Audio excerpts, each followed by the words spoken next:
Hi, my name is Allison Kinney-Walker, and I am a assistant professor at Nebraska Methodist College in Omaha, Nebraska. And I am going to be sharing with you my presentation for the micro-credential Community Engagement Fundamentals. And I first wanted to say I am really excited to be doing this. And I went through this past year the process of being part of a communities of practice on the community engagement fundamental micro credential. And I just wanted to say that that was such an extremely helpful experience. And all of my colleagues who were in my cohort, I really appreciated their thoughts and insights as we worked through these competencies. So a lot of what I've learned and I'll share with you today comes from some of their thoughtful insights as well. I've been at Nebraska Methodist College for about 11 years. I've been a faculty member for the last 5. Prior to that, I was the director of a federally funded TRIO program called Upward Bound, and I really enjoyed the work that I did. And I worked with low income and first generation high school students to help them get prepared for college. And so you may see throughout my presentation my interest in community engagement fundamentals, and specifically the competency around diversity and inclusion comes from my experience working with those students.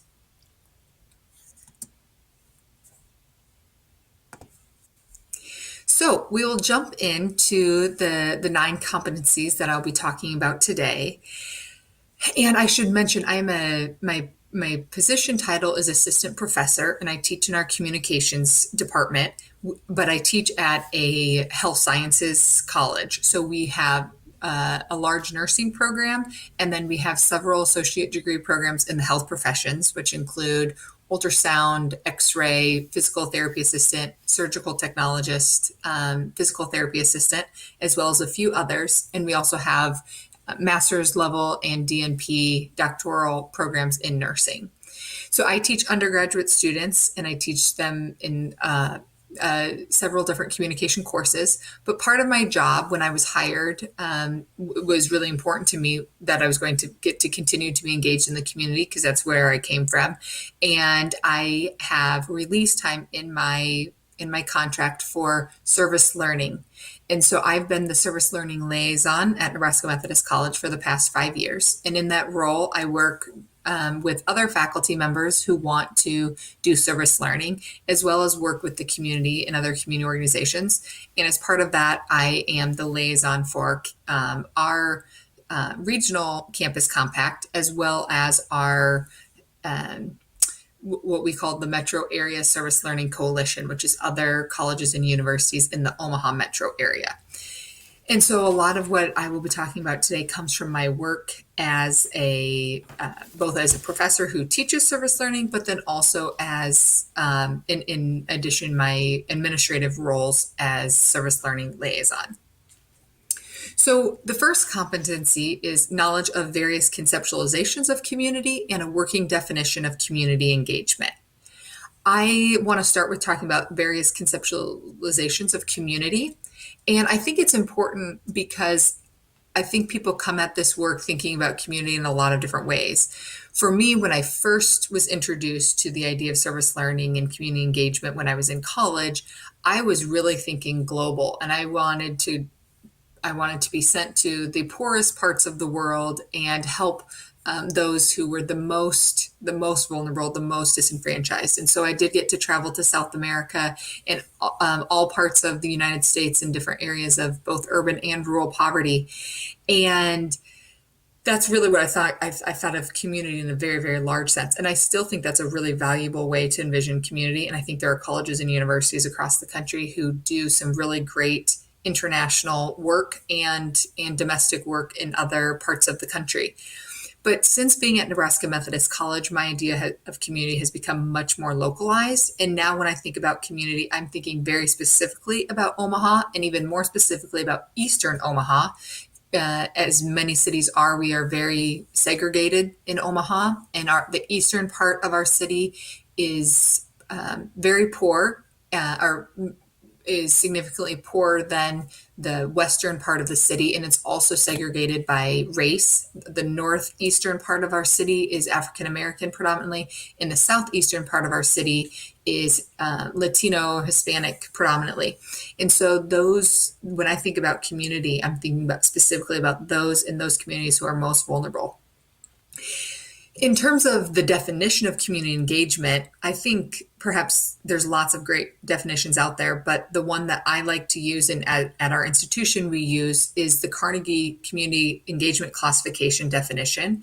And in 2015, Nebraska Methodist College received the Carnegie Community Engagement Classification. And so I think that's an appropriate one to use.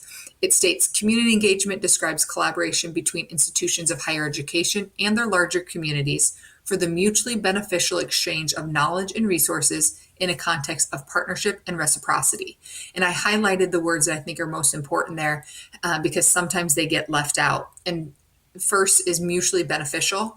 I think it's so important that when we do community engagement work that we are really making sure that that we are not just looking for experiences and opportunities that will be beneficial for our students in terms of their learning, but what is going to be equally beneficial to the community and to the community organization that we're going to be partnering with. And that goes hand in hand then with the second part, that it is a true partnership, which we'll talk about later, and that there is reciprocity, that there is a give and take between both partners, and that there's an equality between both partners, and that one partner is not being used at the expense of the other. And as we talk about partnerships in one of the further competencies, we'll get into that a little bit more. But I think in terms of a definition of community engagement, it's so essential that mutually beneficial and reciprocity are part of that. So the second competency talks about what a knowledge of a set of guiding principles for ethical and effective community engagement. And when I was thinking about this, I was thinking how at our institution, we don't have a set of guiding principles that we refer to when considering our community engagement or considering partnering with a new community or community organization. And so as I was going through this, one of the most important things I realized for our institution is to either create our own or use a set of guiding principles for effective community engagement. And in going through this work, and especially in our COP, one of the resources that we were provided was the Introduction to Service Learning Toolkit from Campus Compact. And in that resource, there is this list of guiding principles from Kendall from 1990. And I think they still are extremely relevant and appropriate for today. I won't go through all of them, but a couple that I want to point out. The second one is saying that that effective community engagement provides structured opportunities for people to reflect critically on their experience. And I think that is perhaps one of the most important parts of community engagement, but also one that is the easiest to leave out.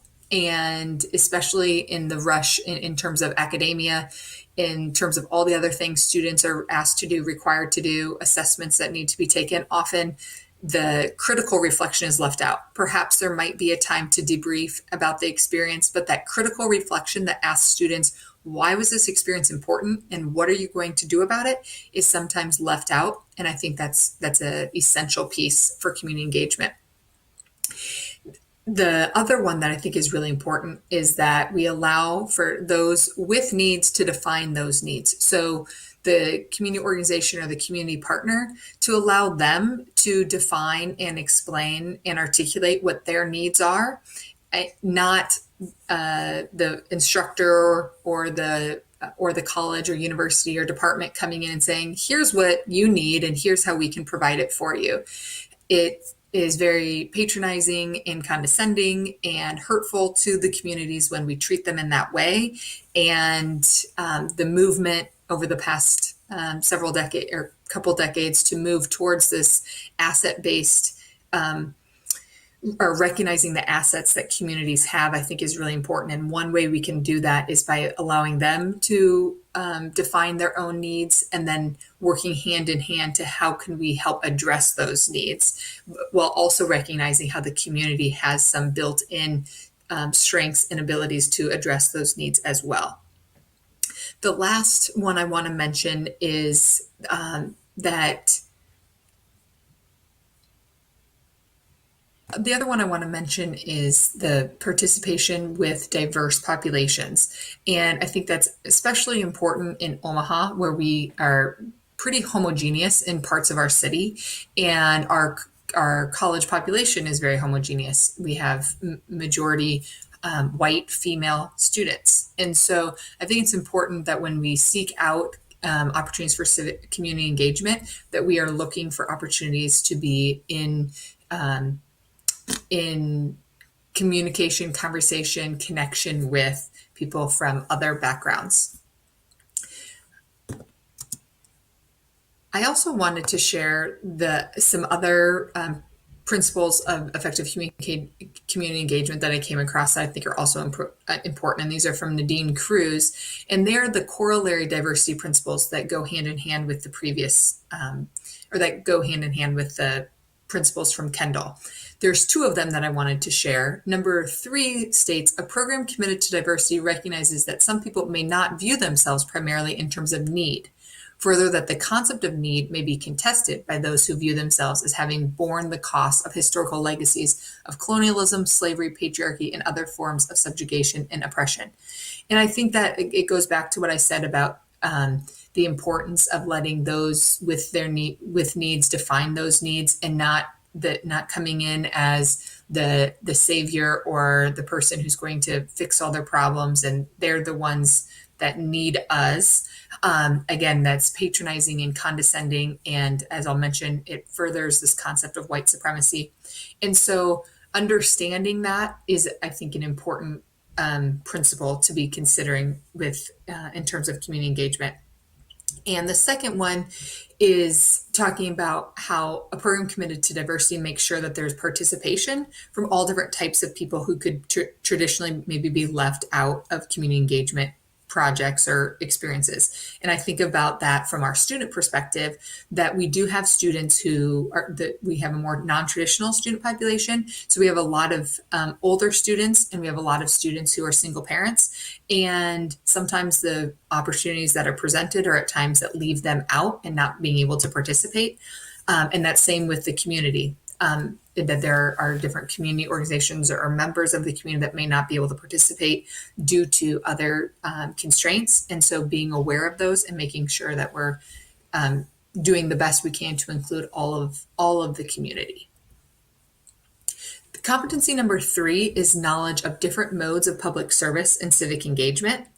I am sharing this list from the Center for Career and Community Engagement at Lewis and Clark College. I think it's a really inclusive list of all the different types of community engagement. I know when I first came into this work, I really just thought of service, direct service. And so that might be part of a course, but it also might be going on a service trip or doing weekly service at a site. And my idea of community engagement was really limited to that. That the biggest thing is just to recognize that there are lots of different ways to do community engagement or civic engagement. And there's lots of different ways that faculty and staff and students may be getting involved in community engagement, and not to just say students need to be taking service learning courses or students need to be doing a research project, that there's lots of different ways that they might be able to fulfill this idea of community engagement. And so things like advocacy and education, capacity building, political involvement, socially responsible and professional behavior, which I think is important in terms of the code of ethics that our students as healthcare professionals are going to be taking. And so helping them think about their professional behavior as a healthcare provider is a way to demonstrate civic engagement. And then philanthropic giving, which is something that our student organizations do quite well in terms of finding an organization to support through philanthropy. And then participation in associations as well is another way to be engaged through civic engagement. Competency number 4 is the ability to explain how effective community partnerships are related to the community engagement work of a college or university campus. And one of the most helpful resources I found during my experience this past year with the communities of practice was a report sent to us from the Campus Compact of Iowa. It was called Perceptions of Partnership Report, and um, they had a couple of summary reports, and one of them was this list of things that they found through their research regarding effective community partnerships. And so I think all of them are important, but the ones that I want to highlight are the challenge, or the reality of the importance of investing time and capacity, and just how difficult that can be. So I know from my experience with just a course-based service learning project, working just with one other community partner and developing a project for a course, that it takes a lot of additional time and effort on both the faculty member and then also the community organization. And then it's also more time intensive on the student's part. And so I think sometimes that is what holds people back. But I think once you put in the time and the effort and the people power, the rewards of that outweigh dramatically the effort that it takes to get it started. But I think, like they mentioned in this report, it's important to acknowledge and plan from that at the beginning, and to recognize what's really doable and possible based on the time restraints that you, as the faculty member or as the community organization, might have. I think another important consideration is the complexity of higher education. So a lot of the community organizations that we're working with and serving are small nonprofits who don't have a lot of staff, and so that puts a limit on their time. And so having a lot of hoops that those organizations have to jump through in order to partner with us can be a barrier, and it can also be very off-putting, and it can prevent a really great partnership from coming to fruition. So I think the more that we can do in higher ed to minimize that complexity, to take away those barriers, to make it easier to partner, I think that is a really good step that can happen to help create more effective partnerships.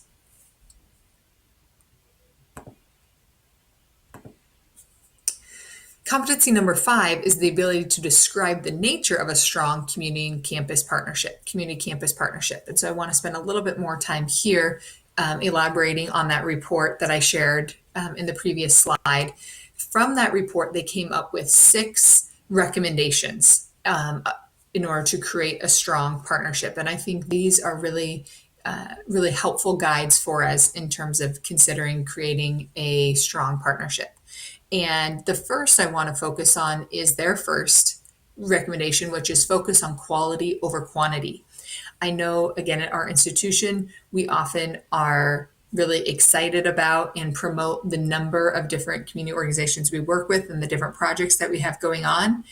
However, I have found from my own experience, both as a student in service learning courses and doing service as a undergraduate and graduate student, but now as a faculty member, that really just having a lot of community organizations or having a lot of projects going on is not necessarily really contributing to making a difference in our community. And so I think when we're able to focus on having quality partnerships, that is where the true impact comes, and that we can really develop and spend a lot of our time and resources on developing that community partnership and be able to make a deeper impact in the community. And I think as an organization, as a college, I think that is one step that we want to take. We're in the middle of doing our civic action planning. I think that's one thing that we're planning to move forward with, is to really focus on what are the community partnerships that we really want to focus on, have high quality partnerships, high quality programs and projects with them, so that we can deepen our impact. Another important part of this strong community partnership is the move from reciprocity to co-creation. So I mentioned reciprocity in that in the definition for community engagement, but this idea of moving towards co-creation, I think, is really essential. And it's the idea that the community partner is helping us to create the project and helping us to create the design and how things will happen. I know from my experience, often a faculty member will go to a community partner and say, here's what I would like my students to do. Can they come to your organization to do this? And there still is some reciprocity because it's something that's beneficial to the organization. But I think a better move is for the faculty member to go to the community organization and say, hi, I would really like to work with you. I think the work that you're doing is great. And I think that what our students can learn from you and that we may be able to provide a benefit to your organization as well. How could we do this? And then to really start from the very beginning of having the community organization involved in the creation of the project. And I just most recently have been on a team of faculty members who are starting a new service learning project. And that was this approach we took was this co-creative approach. And it's really been exciting to see what we didn't even imagine, and that has been brought to us as a possibility through the community partner, but also just the mutual respect between the community organization and the faculty members. I think the community organization has really appreciated being treated as an equal creator in the project. The other recommendations here I think are also really important. The last I'll mention is the importance of student preparation and accountability. I think that in the midst of all the things that faculty members have to do, sometimes that gets left as undone. And so I think it's important that faculty or staff who are leading students in any type of community engagement work, that there is strong preparation. And one thing that we've been doing that I think has really helped is before a service learning project, I really want to make sure the students are educated about the project and the community organization. And so I've invited the directors of the community organizations that we're working with to come in and talk to the students, share about their organization, share about their mission. Often they'll bring a promotional video or some other materials to share with the students so they have a sense of the greater scope of the organization and their mission and how the work that this project that we're doing with them fits into that overall mission. And I think that can be helpful for a stronger partnership. Competency number 6 is the ability to articulate the importance of equity and inclusion in engagement work, including the opportunities and challenges inherent in engaging participants and stakeholders across lines of social difference. I've listed 3 resources there that have helped me to better understand this competency and continue to work through it. Of all the competencies, I find this to be the most difficult. And I think that comes from the fact that I do identify as a white, cisgender female, heterosexual, a member of the upper middle class, educated, able-bodied, and have really experienced all sorts of privilege throughout my entire life. And so I think that this is such an important part of community engagement, but I find it to be difficult just because I'm continuing to learn to undo a lot of the social conditioning and that I have been a part of and the systems of oppression that I've been a part of. And I feel like this is a lifelong work for me, but this going through this experience has helped me make some gains towards this. And so I had already mentioned the diversity principles from Nadine Cruz. I think those were really insightful. I recently read the book White Fragility by Robin DiAngelo, and I think that's just a fundamental work that all people who are interested in this work, especially people who identify as white, important for us to read. And then lastly, the article by Mitchell and Associates titled Service Learning as a Pedagogy of Whiteness. And this really struck me reading this and realizing how service learning can reinforce these negative stereotypes about people of color and reinforce these stereotypes about white supremacy. So the idea of using words as underprivileged and at risk, strictly because they are a person of color, and not linking that and recognizing that that comes from um, uh, reinforced systems of oppression and white supremacy that have kept people of color in these classes of being underprivileged and at risk. I think that's really important that we help our students deconstruct and recognize these systems of racism and other isms in our community.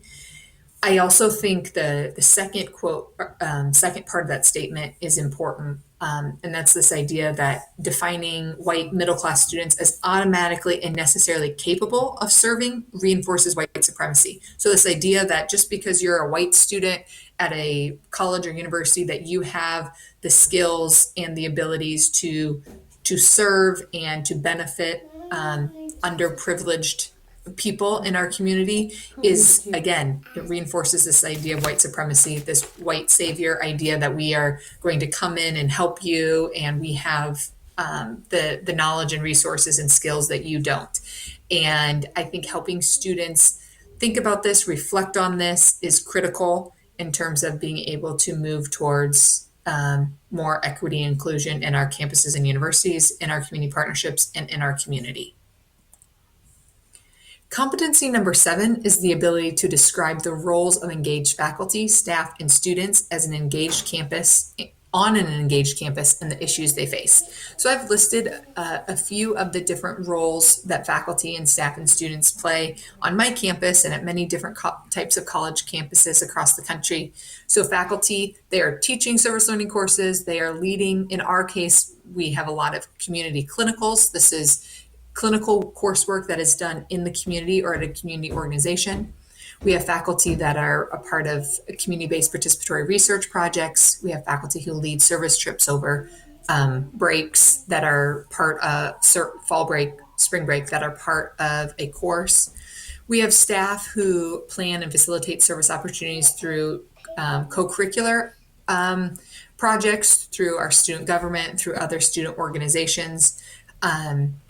We have other types of civic engagement programs that they run, things like voter registration and other movie site viewings and conversations and speakers that they bring to campus. We have days of service that they facilitate for our students.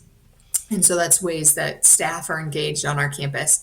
And then students, I think they participate in all the things I just mentioned, but they also volunteer on their own accord, and they are ambassadors for community engagement through word of mouth. So they talk to their other friends about the service projects that they've been a part of, or things that they've done with or as part of the college or university or on their own, and they excite and get other people excited about doing community engagement work. And they challenge us by asking for more opportunities. And we're seeing that especially our first time incoming freshmen are eager to be participating in community engagement work. I think many of the challenges, or one of the challenges that all of these groups of people face, is how do we share about and really promote the work that is going on campus? How can we tell the greater community? How can we tell each other? We know that there's faculty doing work that other faculty, even within the same college, don't know about. We know that staff are sometimes doing a project with the same organization that maybe a faculty's member is working on, and there's not communication between them. And so I think the challenge is that we need to find ways to reach out and share about the work that we're doing, and really being the cheerleader for each other, promoting that work that they're doing, and getting that out into the universe, and let everyone know that all of this great work that's going on. One, to let that, just to really celebrate that work, but then also to make sure that we are not duplicating work, and that we could be working together more effectively if we knew what each other were doing. Competency number 8 is knowledge of examples of effective community and civic engaged teaching. So I am sharing a list of 6 models of community engaged learning from Heffernan. And this is not a complete list, but number one, pure service learning is what I am most familiar with and what I have participated in as both a student and as a faculty member. And I think that what's important is recognizing that service learning is not the only type of community engaged teaching, and that it's just one model among many. And I think sometimes in academia, we get so focused on we have to do service learning in this very specific way that we don't recognize or support other types of civic engaged teaching.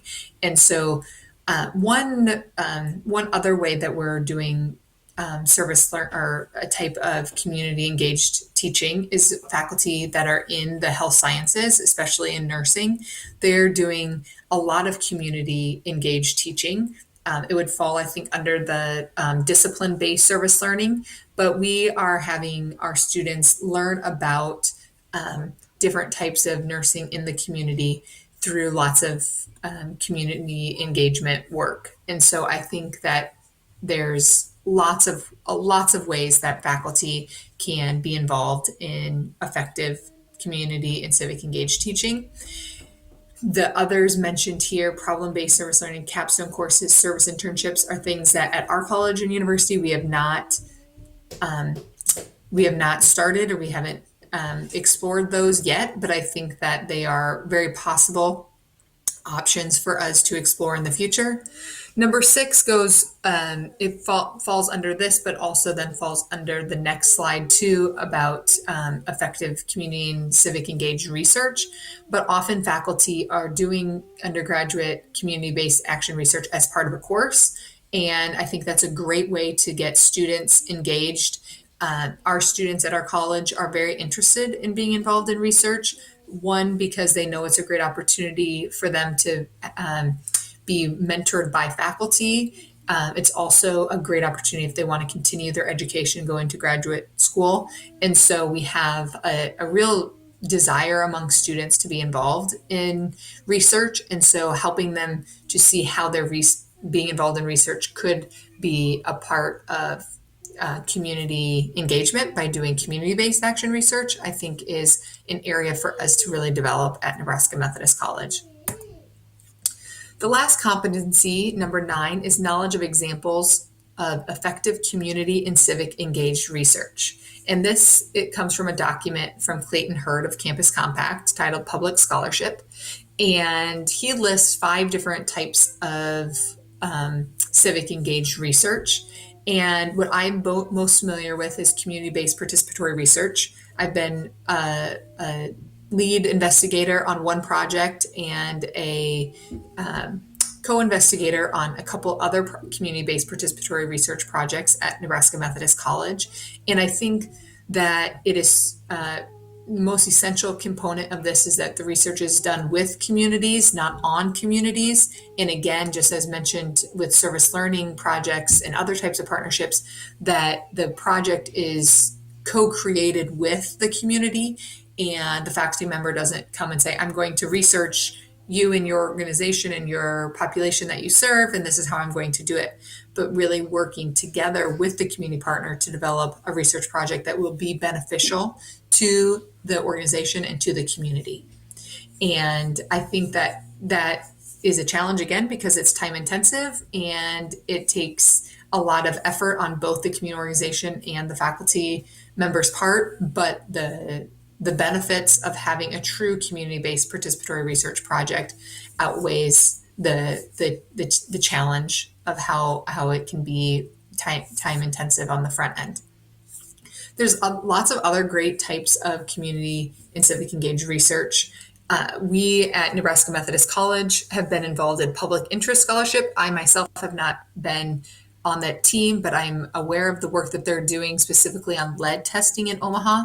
Eastern Omaha is a Superfund site, and so there we have high levels of lead in our soil, and we know that we have a lot of younger children in our community that have high levels of lead that has a lot of serious health consequences. And so we have been testing children in childcare centers, pre-K, kindergarten, and across the Omaha metro area. And the purpose of that research is to shed light on this issue and to make it accessible to a wider audience, but then also to inform public policy and to encourage more cleanup of the soil, more cleanup of the lead that is still present in our community, and making sure that people who are potentially affected by high levels of lead are aware of that and are getting tested and getting the health resources that they need. So that is a important project that's going on that falls under this idea of community and civic engaged research that has been really effective and has gained a lot of momentum, has gained some grant funds and a lot of involvement from other collaborators now, including the Douglas County Health Department. And so it's again, just like I mentioned with effective teaching, it's important to recognize all different types of civic engaged research, and not just because I'm most familiar with community-based participatory research, not to exclude or not support the other types of research that's going on campus, and to really try to lift it all up and be a cheerleader and supporter of all the different types of research that is happening on our campuses. I have shared my references on this slide. I wanted to take a moment to thank the Campus Compact team for offering the opportunity to go through these micro-credentials. It's been a great learning experience for me. And again, a thank you for facilitating the communities of practice, which was an incredibly important part of my journey through this micro-credential. Thank you for your time.